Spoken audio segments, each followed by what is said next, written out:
Deməli burada 2 dənə at görürəm. Bax sən Muradova satacaqsan.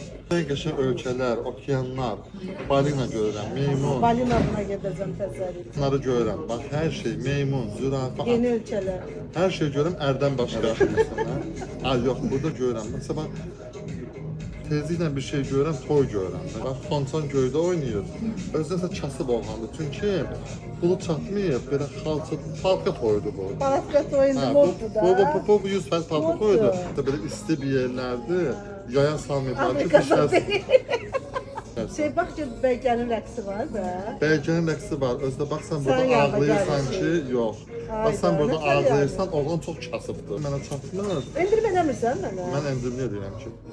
Başqasında hazırlaşırsan, nə gündə də oynayırsan, kabutun da qırlar yaxşı da olur elə. Yanıma gəldin, yaxşı oynayarım. Yeni ölkə zat.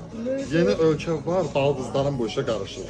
Bəlkə gəlindi evdə oturmalıdır, sən də kefsiz samavar zat qaynadırsan da bir. Nə Antarktida evdə dedim, yoxdur, pingvin zat. Yox, pingvin deyil. Bu qaynanır. Uşaq görürəm bir 10 dənə, 15 dənə. Ayaqlı da. Ha.